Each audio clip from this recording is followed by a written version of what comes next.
I think it's 20 minutes because it's always 20 minutes. But I gotta check. Okay.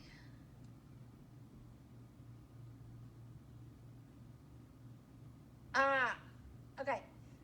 So the WIMS, no, and the WIMS 3. Okay, good. The WIMS delay for both of those is between 20 and 35. I think it's supposed to be 20 minutes. I'm looking at an article here that says it should be around 20 minutes. Okay, so if that takes, it's between 20 and 25 minutes is fine.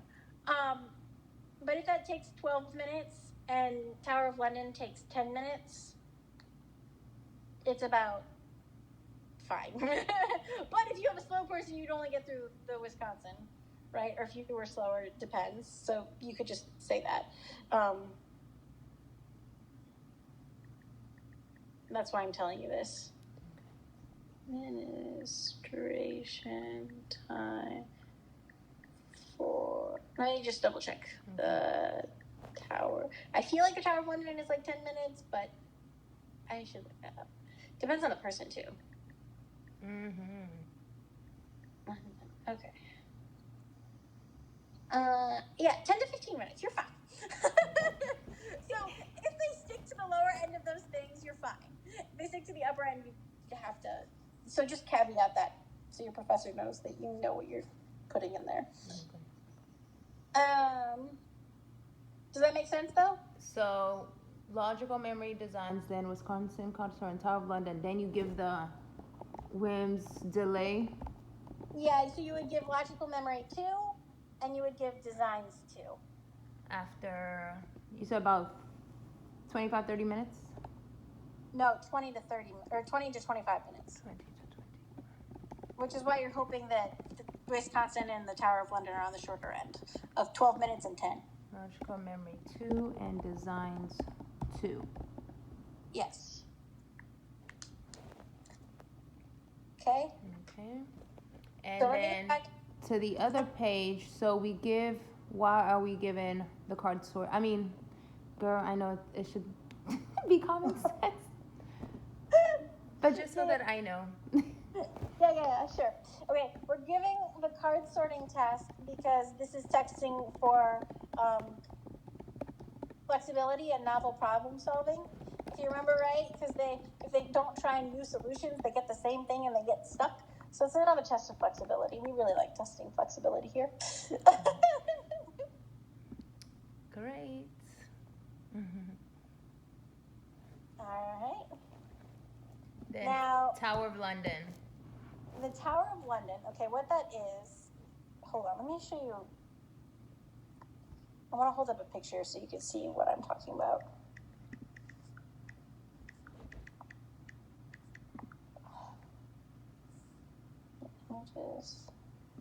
I'm getting the actual Tower of London. That's funny. Okay.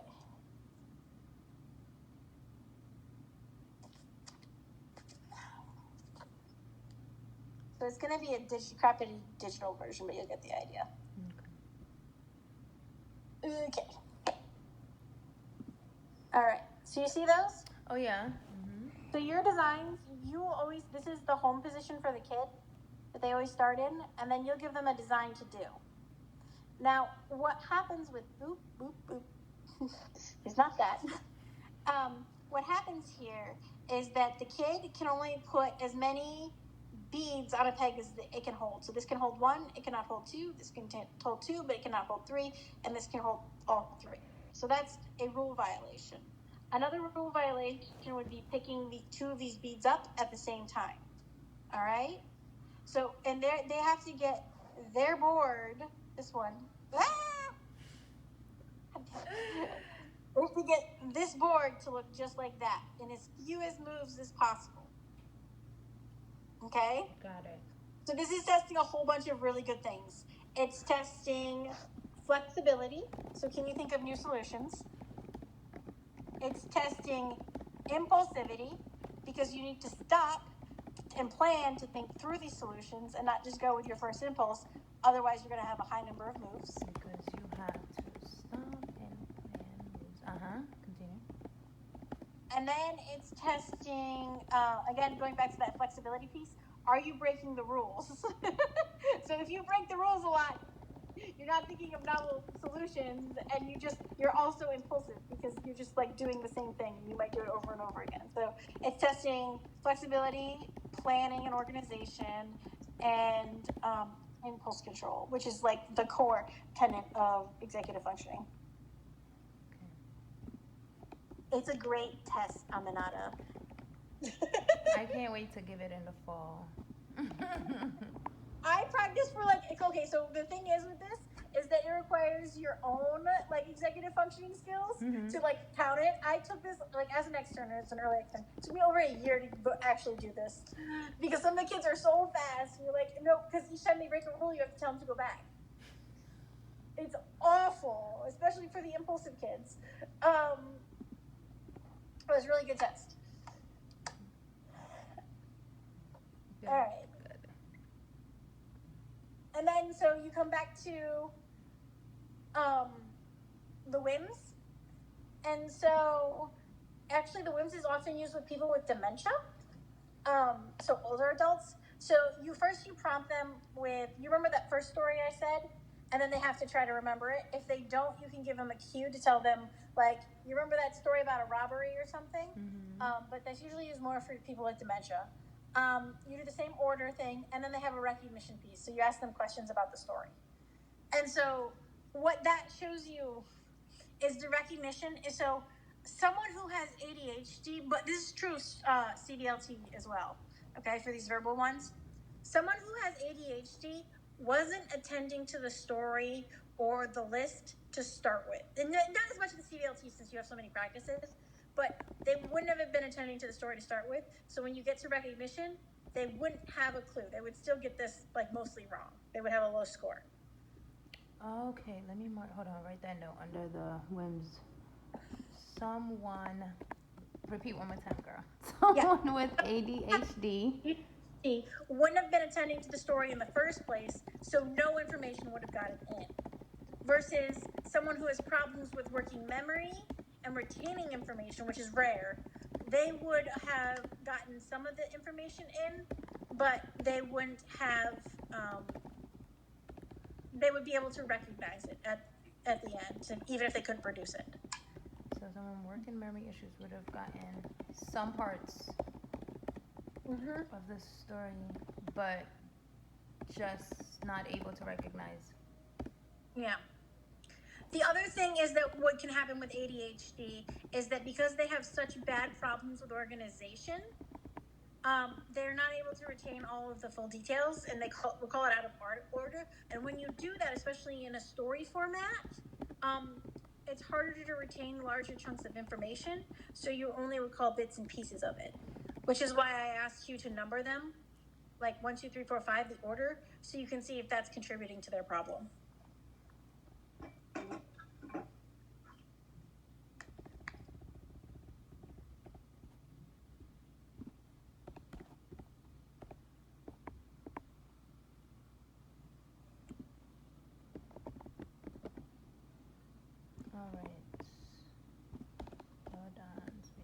Okay. So oh, you get thrown into the deep end. I was thinking about how much of this we teach our externs at a time, and I was like, oh, we don't even try to teach our externs all this at once. All right. So that makes sense? Yes, it does. Then we say, oh, it sucks to be you. Okay, wait. So then after the delay recognition part of WIMS, then where do we go next? Actually, hold on, do me a favor. After you do the CVLT3 and that chunk, after the right O, but before you start logical memory, you see you have a break there? After the 2 delays, the last Ray O delay?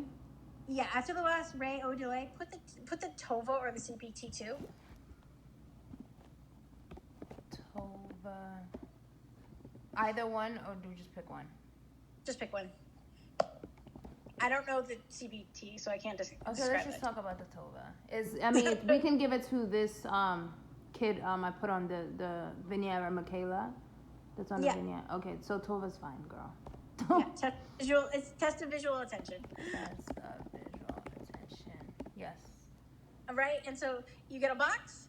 If you see, you get a box, and then you get a little black box inside the box. When you see it at the top, you click it, and when you don't see it at the bottom, you don't click it. But this goes on for 20 minutes. Ooh, girl. Right. So, as you can imagine, this is a test of attention. And you can see if some people are impulsive if they're clicking before, if they're clicking when they shouldn't be, if they're not attending at all and they're making a lot of, like, so omissions and commissions. You get their omissions, commissions, and the reaction time. You get their omissions, commissions, and what was the last part? Reaction time. Yeah, time. You also get an ADHD score compared to an ADHD population. So it's on a scale of 0, -10, or 10. And whenever it's negative, it's never good. -10 to 10. Whenever negative, it's not good. Whatever. And you should be like, well, it's a computerized test, and while it may be boring, you should stay in the room because some of these kids fall asleep while you give this, especially teenagers. So you need to make sure that they're actually, like, you don't interfere otherwise other than falling asleep. But you can also take behavioral ops, and you'll get kids that ask, how much longer is this? That'll try to strike up conversation with you, which they shouldn't do. Right. You'll get kids fidgeting in their chair. You should never keep a kid in a rolling chair for this because they'll sit there and spin. Yeah. You just see a lot of very interesting behaviors while they do this if they've got ADHD. Which is good. And the reason why I had you put that there is because so you would have the TOM, the WACE, the trails, the verbal fluency, and then that chunk of memory, and then you would do the TOVA, and after that is when I would release them for lunch. So I do the TOVA right before I release them for lunch because it's a mean test. It's a really, really mean test, and they deserve a break afterwards. And I also value rapport.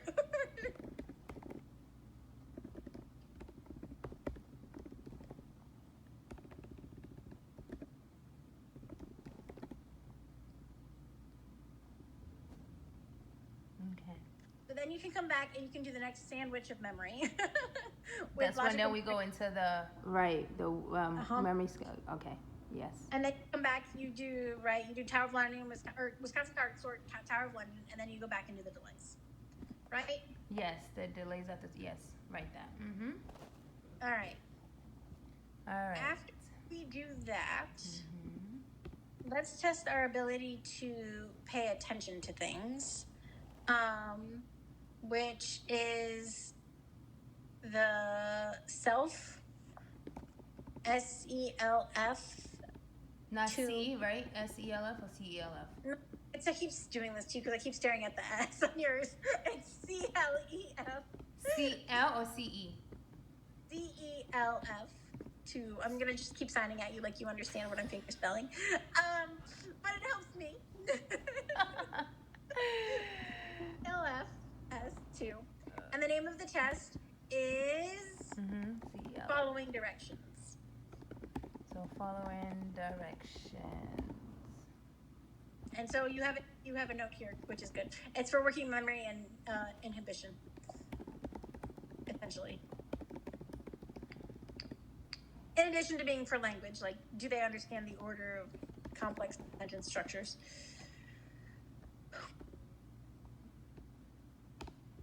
Okay. All right. And after this, like, other than the sandwich thing, there's no reason for the order in which I do them. You can put them any which way, but I'm chunking them up into memory blocks and executive functioning, and then finish with academics. All right. Okay. Let me make that note up top. Chunking every little information, girl. Chunking into. So we started. Which is what I think your professor wants you to do when she asks what the order is. Yeah, because I think she said based on the so like executive function, memory here, you understand in that kind of order. Yeah, because like once you put them in these little chunks of sandwiches, it really doesn't matter what order you do anything in. I mean, unless you're concerned about effort and different things, but that's why it doesn't matter. So chunk it into executive functioning first. No, chunk it into memory and executive functioning. So a memory task, executive functioning, memory task. Okay. Your little smammage. Memory and executive functioning tasks. So you're like going back and forth. Yeah, so you have a memory, executive functioning class, and then you have your delay. Gotcha. Smamatches. All right. Then I would come down to give this poor person a brain break. And we can do all of that C-top stuff. So you can just do the C-top. So after the CELF2, then it's C-top. That's also 2? What number is that? Does it have a number after it?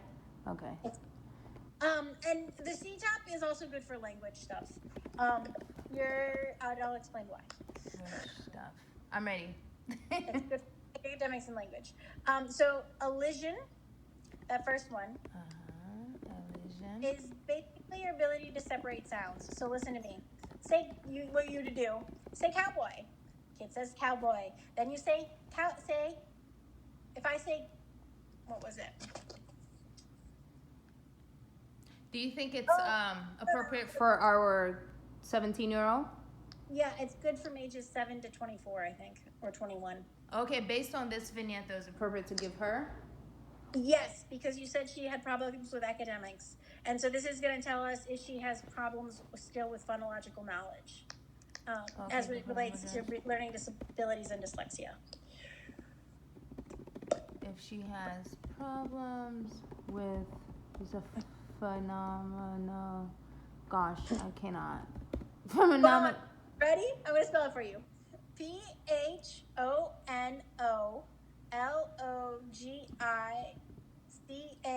Phonological. Okay, so good for, you said academics and language stuff, and we'll tell if she has problem with complete the rest of that. Phonological knowledge.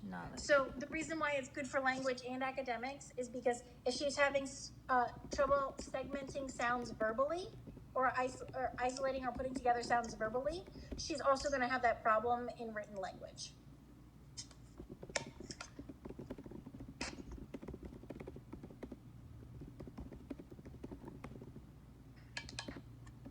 If she's having problem, what's the after segmenting? You said sounds.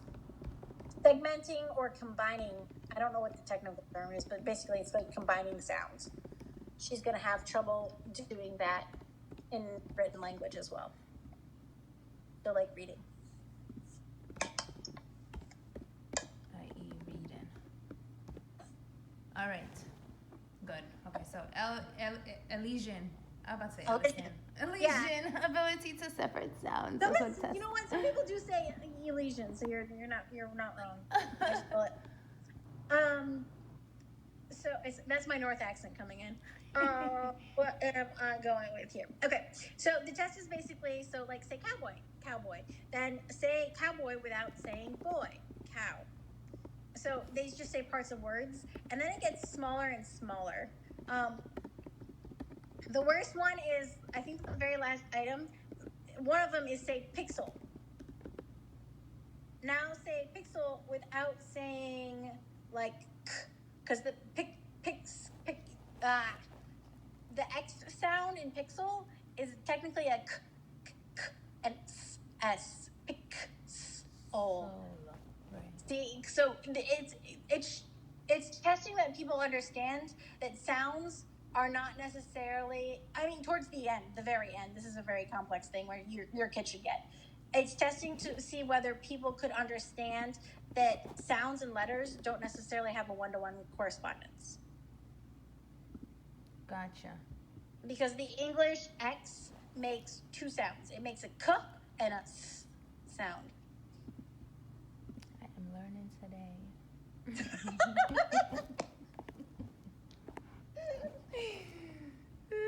Okay, so that's the E word. Next. and I'm gonna feel bad. Then you said blending words. Yes, blending words. So Blending words. that one I think is on a CD tape, but don't put it in because I can't remember which freaking one of these is on a CD tape. It's basically where they have to, basically you give them parts of a word. So the word frog has 4 sounds. G. No, that's phoneme isolation. Sorry. That's for the next one. I'm just gonna keep giving you phoneme isolation first. So let me go there. Yeah, let me write phoneme. Because that's after this one, right? Isolation. And that's when you say give parts. Yeah, no. So the word. So let me just give you the example, and you can figure out how you want to write this. Okay. The word frog has 4 sounds, and you would say g. Now tell me the third sound in the word frog. So you would have to say all. Parts of a word. Okay, and that is to measure their ability to like segment sounds, so you can. It's literally what it says. Phoneme isolation. It's yeah. Like the phonemes in a word. Can you like pick them out and put them and realize that they don't all to go like. In speech, we slur the sounds together, so sometimes they even sound different. But you need to know what the core building blocks are. Makes sense, right? Yeah. Mm-hmm. Okay. Now, blending words is totally on the tape, the CD, because I can hear it. Blending words, and what they do is they say, oh, and you have to figure out what is that word. Was that apple? No. Wait, that was too many syllables for apple. No, I just heard apple. Like that sounds. Let's try this again, Aminata.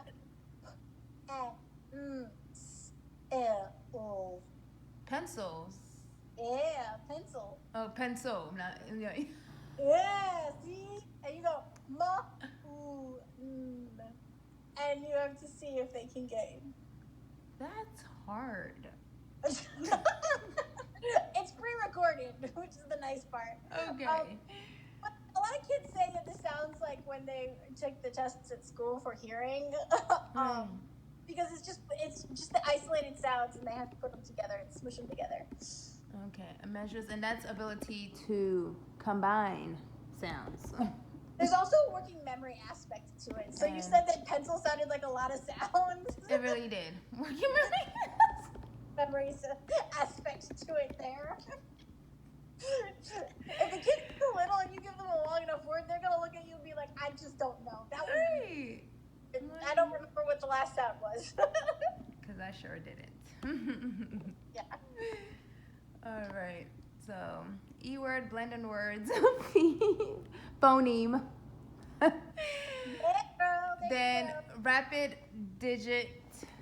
Okay, so basically you practice with a line to make sure that they know their letters and their numbers, and then you flip the page and it's like 4 rows of just numbers and then 4 rows of just letters. They're separate tests, but same thing.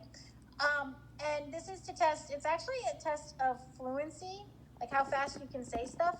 But it can also be used as a measure of processing speed that doesn't have a motor component, which is what I like it for. I like it better as a test of processing speed. That does not have a motor component. So if your kid's got motor problems, a good substitution. I mean, it's a good test to give in addition to coding and symbol search, right? Yeah. Okay. And I believe that brings us to our last test, yes. which is the rapid number. Oh no! No, letter. Those are the same test. It's just one has numbers and one has letters. Oh, okay. So rapid digit and oh, girl, good thing you said that. And letter naming. Gotcha. Yes. All right. Hold on. Then let me write on my other blank document where I'm putting the orders that includes the delay. So CELF2, then we will go to CTOP 2. All right. And then I switch back over here. Girl, this is... Hopefully this is helpful, Aminata. No, it is very... I'm glad I'm able to separate it because, look. Okay, our last part. Go ahead.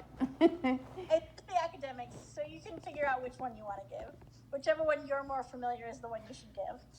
Probably see, can you imagine? I've only given the computer, well, iPad versions of the yeah, I think it was a white when I was at the schools in DC. Was it the KTA? That's the other one.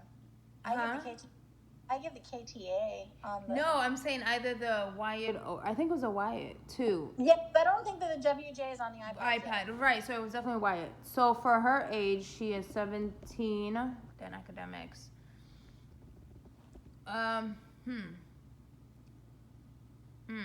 Okay. Wyatt, or do you have a preference? It doesn't really matter. It really doesn't matter. The Okay. nice thing about Wyatt is then you can see if, because they're both from the same company. I mean, I don't do this because I hate that.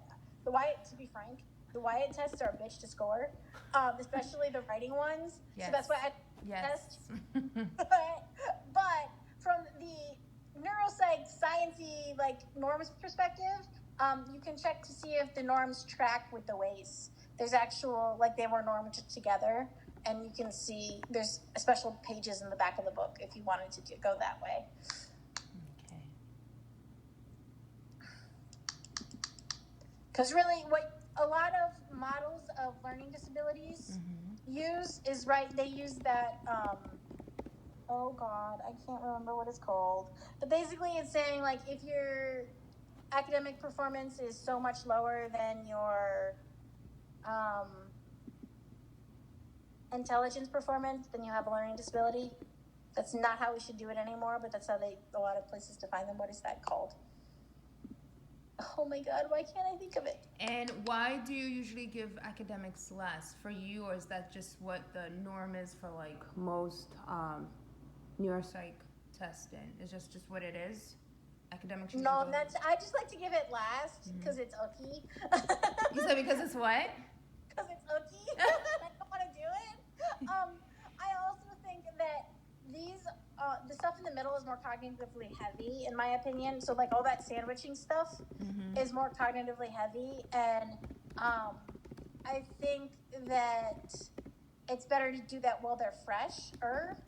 And like I also like to separate the intelligence stuff and the academics because they're just longer tests, to be frank. And you can also do some scoring while they're doing some other things, to be frank.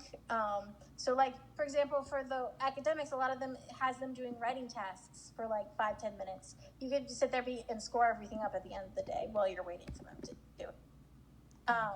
Which I don't know that plays into what your teacher is thinking, but that's my thinking. Yeah, no, I know she just wanted to know like why the order, but at this point, yeah. I mean, to be frank, I think she's just looking to see that you have knowledge of the delays for the memory stuff. Because other than that, I can't. Right, because it just depends on. Yeah, because like after the I think you should always do the effort measure and then intelligence testing, just because intelligence testing tells you, like, gives you an idea of what to expect. And at least for me, it tells me how to pace myself because I'm a fast talker. And so once I know where their intelligence level is, I know the level of explanations that the kids should need when I'm giving stuff, if I should slow down, if they have slower processing speed, that kind of stuff. So, and after that, as long as you do your delays, it really don't matter what order you do it in. But Gotcha. I'm just giving you my preference. This is my girl, preference. look, no. And we trust your preference because you do this. I appreciate that. This is your thing. Okay. So I have to trade things and I have to mix it up, and it bothers me, but I am capable of being flexible. There is ways to move this around. all right, this is good. Effort, intelligence, then chunking, going back and forth, memory and executive stuff. And then we go to the memory. Let me put number 4. memory, so I know my labels. So 4 is memory, and that's when we start with the West Shore Memory Scale, then the Wisconsin Card Sorting, Tower of London. They put the TOVA in between your two memory things. Remember, we do that right before lunch. Yes, TOVA is hold on. Yes, it is after array O delay. Yes, and then before your next memory Before thing. memory. Yes. Yeah. Even though it's an attention test, the reason that I didn't put it in between any of the, this is a good thing for your order. The reason I did not put it in between a memory task is that the delay is longer, the length of the time of the TOVA is longer than the delays on all of the memory measures except for the array. Because it's not specific. Technically, the test itself is 21 minutes, but you have It to says longer than the delay of the array. The Ray is the only one it's not longer than, because I think the Ray has a 30-minute delay. But the other one's Longer 20 than minutes. delay of the so just the Wisconsin, not the Wisconsin, the WMS WIMS. It's longer than the delay for the WIMS and the CBLT. That's what I'm the CBLT. Yeah. Because basically the average time for that is about 28 minutes. And the delays for the WIMS and the CBLT are 20 to 30 minutes, or 20 to 25 minutes, sorry. Okay, so you want to give that before their delays. Got you. Well, you want to give it before you're in the middle of any delay. Right. Because it's too long. Right. The CBLT delay we did before the array O, well, we switched back and forth those, and then TOVA after array O delay, then the WIMS, then Wisconsin Card Sorting, Tower of London, then the WIMS delay. Yeah. And then self 2, huh?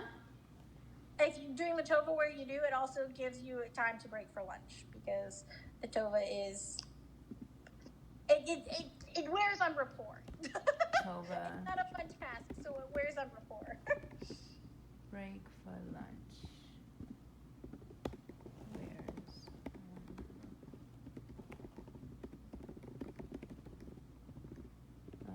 okay, clinician.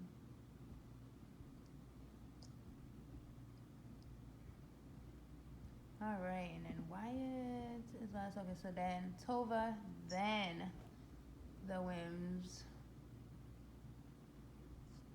then Wisconsin Card Sorting, Tower of London, then the I just have to say it. CELF2 self, right? That's all part of memory, but then once we get the CTOP is the only language, correct? The self is technically a language measure. So okay. It's a language measure with working memory component, because Okay, so what let's it put is, 6 language with working memory components. basically it's telling you you should touch like a black circle before a small white circle, and it gets more and more complex linguistically. But you have to have working memory in there. Okay. And I've seen a lot of kids start that task before they're supposed to. I'm going on a walk with you while we talk. Okay. And then the CTOP you said was academic. Yes, it's language too. Okay. And then the last part. So basically, let's just say language with the memory stuff, the self, and the CTOP. Yeah. And the reason that remember that the CTOP is language and academics is because you have to have the sound before you can have the reading. Like in the spoken language, you have to understand spoken language before you can understand how to read into sounds, break it into sounds. If that makes any sense whatsoever. Kind of, sort of, maybe, yes. So like a lot of us learn to read Amanada because we talk to our parents, right? Yeah. And we know that when I'm saying mom, I can say ma, like we know how to break it down. But when I look at a page, I have to know the sounds and how they fit together, so that when I see them on a page, I understand that they go together. That's actually a really big problem for deaf people because they can't hear. They don't know how the sounds are supposed to go together in written form. Gotcha. That's not something you need to know, but I think it's fascinating. That's actually a lot about what my dissertation was. No. So we didn't give the, I'm deleting those from my original thing, the Ramo. So we did the memory scale instead. Da-da-da-da.